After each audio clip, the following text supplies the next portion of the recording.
গোপালগঞ্জের মকসুদপুর উপজেলার মহারাজপুর ইউনিয়ন পরিষদের জমি দখলকে কেন্দ্র করে মহারাজপুর ও মোচনা ইউনিয়নবাসীর মধ্যে প্রায় ৫ ঘন্টার সংঘর্ষ হয়েছে। এ ঘটনায় অর্ধ শতাধিক আহত হওয়ার খবর পাওয়া গেছে। মঙ্গলবার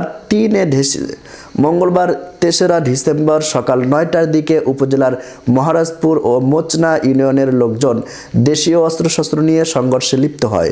পুলিশ ঘটনাস্থলে গিয়ে পরিস্থিতি নিয়ন্ত্রণে আনার চেষ্টা করলেও উভয় পক্ষ সংঘর্ষ চালিয়ে যায়। পরে সেনাবাহিনী ও র্যাব গিয়ে দুপুর ২টার দিকে পরিস্থিতি নিয়ন্ত্রণে আনে। আহতদের ফরিদপুর মেডিকেল কলেজ হাসপাতাল, মকসুদপুর উপজেলা স্বাস্থ্য কমপ্লেক্স ও মাদারীপুরের রাজৈর উপজেলা স্বাস্থ্য কমপ্লেক্সে চিকিৎসার জন্য পাঠানো হয়েছে বলে জানা গেছে।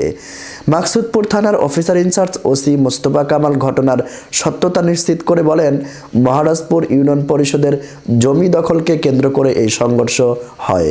পরিস্থিতি এখন আইন শৃঙ্খলা বাহিনীর নিয়ন্ত্রণে রয়েছে। প্রিয় দর্শক, পরবর্তী সংবাদ সবার আগে পেতে অবশ্যই চ্যানেলটি সাবস্ক্রাইব করে একটি লাইক আর একটি কমেন্ট করে যাবেন।